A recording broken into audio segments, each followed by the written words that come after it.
Hello there guys, you're listening to Ebird Online and I'm back with another review. So today we're going to be looking at 90 Day Fiancé, Tarik and Hazel. Guys, some people just look thick and others, well, they speak to confirm it. And this week, Tarik gives us one such confirmation. I gotta tell you, my head hurts from proceedings thus far. And as per usual, I have a lot of strong opinions on this couple. Thank you to everyone who's subscribed to me so far.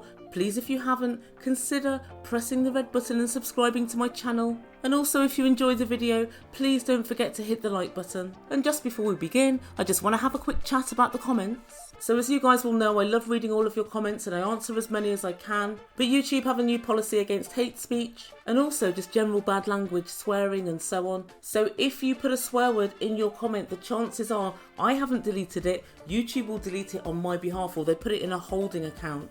I have thousands of messages in those accounts, so sometimes I go through, but I just really don't have time a lot of the time. So if you want your comment to be seen, then guys, think about not swearing in your comment. And also on this topic in particular, I really don't want to see any hate speech, and if I do see anybody, I'll unfortunately have to block you with immediate effect. So yeah, I just wanted to say that. Make sure that you try and use asterisks or you reduce the amount of swearing in your comments. Thank you guys. Right, so without further ado, I give you Tarik and Hazel. So Tarik is 46 and he's from Virginia. Tarik's a real estate agent by day and a rapper by night. And Tarik met his partner Hazel 2.5 years ago on a dating website, where else, and Hazel's 28 and she's from the Philippines. So some of you may remember that this couple have been on 90 Day Fiancé a couple of seasons back, and last time they were on, Tarik proposed to Hazel, she said yes. He applied for the K1 visa and she's due to come over to the United States in 3 weeks' time. So I hear you all ask, what's Tarik's background? Let me see if I can put it in a bit of context for you. The day is the 9th of March 1997. One of the greatest poets of all time is assassinated in cold blood. Biggie Smalls, the notorious B.I.G. and the world collectively grieve. On that fateful day, the notorious B.I.G. he passed his baton on. And who did he pass the baton on to? Was it Nas? Was it Common? Was it Snoop? Was it Ice Cube? No, it wasn't. It was none other than Tarik Myers. Unfortunately, Tarik dropped the baton immediately, but he kept on running anyway. And this is the result. Girl, your hot sauce, hit the hot sauce. Pretty little ghost pepper burn my mouth out. Girl, your hot sauce, hit the hot sauce. So far I can't see when you top out.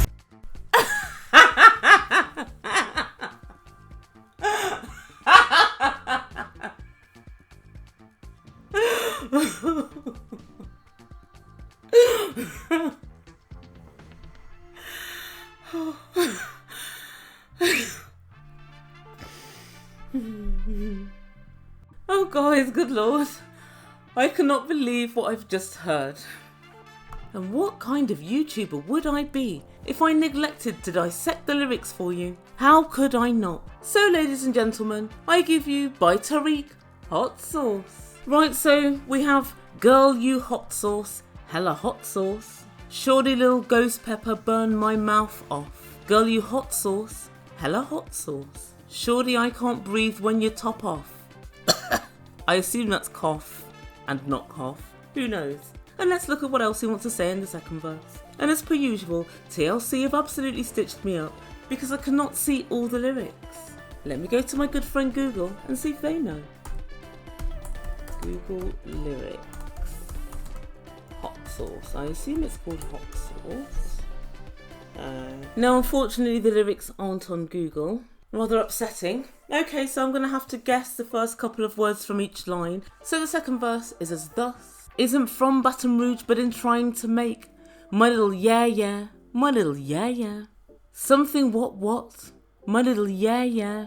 I need you damn bad. I want you in my damn bed. Sorry if I'm jumping the pistol. But shorty, when you dance, your gristle be bumping my pistol. Very good there, Tarik. Pistol rhymes with pistol. Very good. Sidebar, I absolutely love it when somebody describes my lady parts as gristle. Ladies, then you know he really loves you. And the song continues. And I'm a gentleman amid a scholar, so blame it on the And guys, then we can't see. Incompetence. Unfreaking believable. Ineptitude. Guys, there are just so many terms, so little time, you decide. And Tarik describes his rapping skills as excellent. Oh Tarik, I'll be the arbiter of that. So Tarik's lyrics leave, well, how can I say, quite a little bit to be desired. Much ado is made of if rappers write their own lyrics or if somebody ghostwrites for them. Many artists that don't claim they do. From Kool Moe Dee to Diddy to Cardi B, there's been a long list of people who allegedly didn't write their own lyrics. However, the Ebird's willing to bet her life that if anyone had anything to do with these lyrics, they would deny.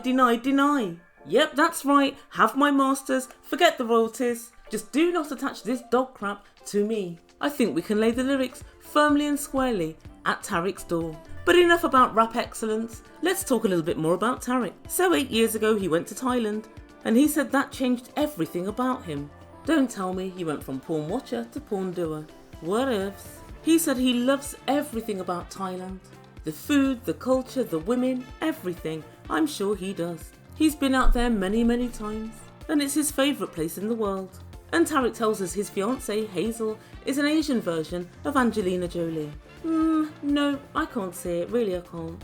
Actually, if you look, I guess the lower half of her face, okay, I'll give you that. The lower half of her face, kind of maybe.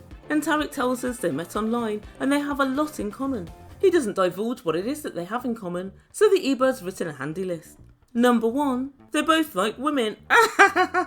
Number 2, they both want to live in America. Number 3, they both love family. Is there anyone who doesn't love their family? I guess there is, but come on, it's pretty standard. And next time we see Tarik, he's in his apartment with his daughter. So his daughter I think is about 7 and she has high functioning autism. Now, I'd never heard of this, so I had a little look at what it was. I had thought because they said high functioning, it was going to be like Rain Man, you know, somebody that can do advanced engineering or understands physics. I even thought maybe she'd be able to help Tarik with his shit lyrics.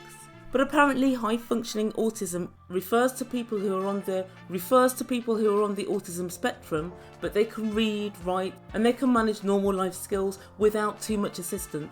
And so apparently people that have this are devoted to routine and order, and they have underdeveloped social skills and they find it difficult to make friends. So yeah, I guess quite a range of problems. And Tarik seems extremely close with his daughter, and he tells us that he has split custody with her, so he has her 50% of the time. So I do wonder how his relationship with Hazel will affect his daughter, and I guess that's going to be quite tricky to navigate in the first instance. And next time we see Tarik, he's talking to Hazel on FaceTime. So they're having a normal conversation, just a little chit chat, and Hazel said, "When I get there, where can you take me?" Pardon? And Tarik says, "It depends on what you want." And then Tarik explains to us that Hazel has quite recently dropped a bomb. She's bisexual. She said, "Are there girls there? Are there kind of girls that I like?" And she said, "Are there hot girls?" So apparently when Hazel comes over to America to live with Tarik, she also wants to have a girlfriend. And Tarik explains that she hasn't had much chance to explore the bisexual side of her personality in the Philippines, and she's looking very forward to doing it when she gets to America. And so when I first heard this story, I thought that Hazel had said to Tarik, "I'm bisexual," and it was kind of his idea to say, "Do you want a girlfriend? Yeah, let's go ahead, let's have a girlfriend." And I thought this sleaze wants to push her into women so that he can watch and he can be involved even before they're married. But in this conversation, it seemed like something different was afoot. And Tarik said, "Yeah, Virginia Beach is full of smoking hot girls." Tarik, these are the girls that you previously obviously couldn't get. And that's why you went online. They're exactly the same women that you were unable to pull before. He said, and he looks a bit worried. He said, "I don't want you to forget about me." And then he said to us that he's worried that she might get too into women. And at the end of the segment, he said, "Well, we'll see what happens. I feel cautiously optimistic about it." Do you, Tarik? I feel gloriously pessimistic about it. Let's see who turns out to be right.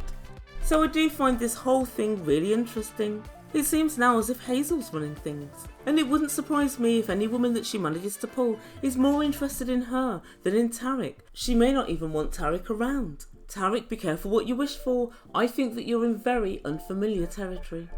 And Tarik's excited like a big child, and sometimes I think he needs a great big dose of grow the fuck up. So the next time we catch up with Tarik, he's meeting up with his friend Kia. She's known him for 10 years. And they sit down at the beach and it does look quite nice. And she said, "How's the baby?" And he said, "Just getting tall as hell."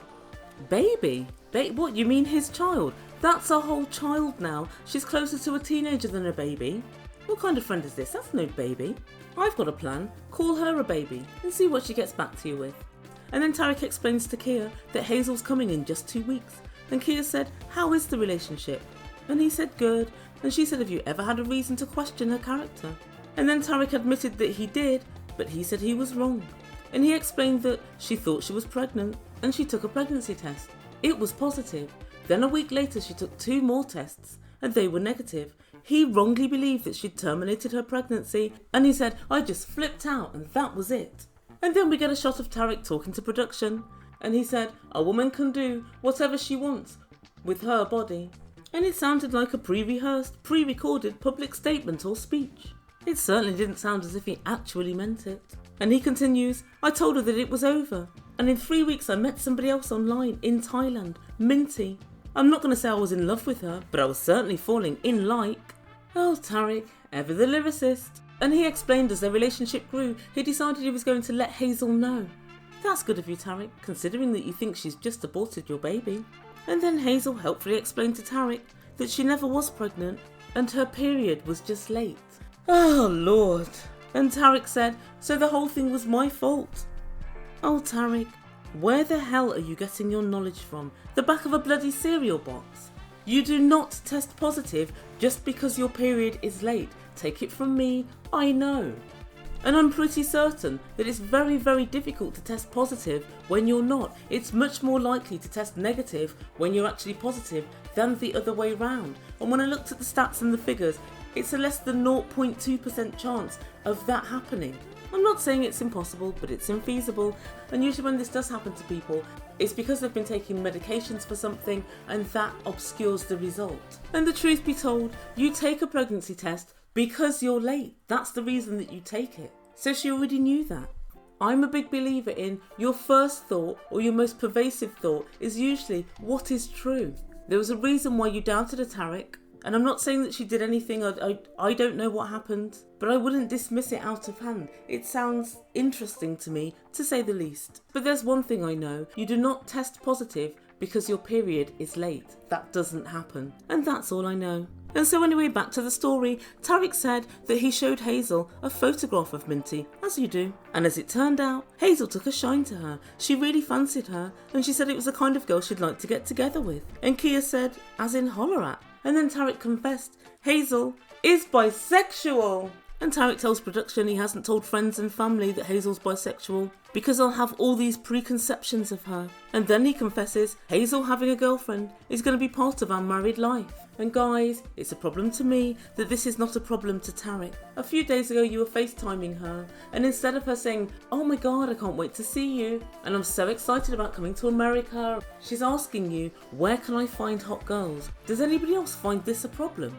And before anyone tries to tar me with the homophobic brush, it's not because she's gay. I just find it bizarre that you're about to be married to someone and you're supposedly in love with that person and your sole thought and conversation is about some other as yet unknown person, as yet undefined entity. I'm sorry, but I just don't find it normal. And Tarik thinks I'm going to keep it a secret from my family and friends. If you said, oh, guess what, Hazel's bisexual, I don't think they'd bat an eyelid. But I think if you said to them, Hazel's going to get a girlfriend and we're all going to have threesomes, of course they would. Why? Because they know what I know. Every threesome hammers another nail into your coffin. But we'll talk more about my thoughts on that at the end of the video. Something tells me that Hazel's a little bit more predisposed to women than she would otherwise have us know, and she's planning on using Tarik. But what happened next confirms my suspicions even further. So Tarik explains to Kia that he, Minty and Hazel met about 1.5 years ago in the Philippines. Now remember, Minty's from Thailand. So Tarik, you've paid Minty to fly from Thailand to the Philippines to have a threesome with you and your fiancé. Interesting. And Kia said, how did it go? And he said, oh, we did everything and everything was beautiful for about 2.5 days. But then Hazel suddenly put an end to it. She felt that Minty was more into me than she was into her.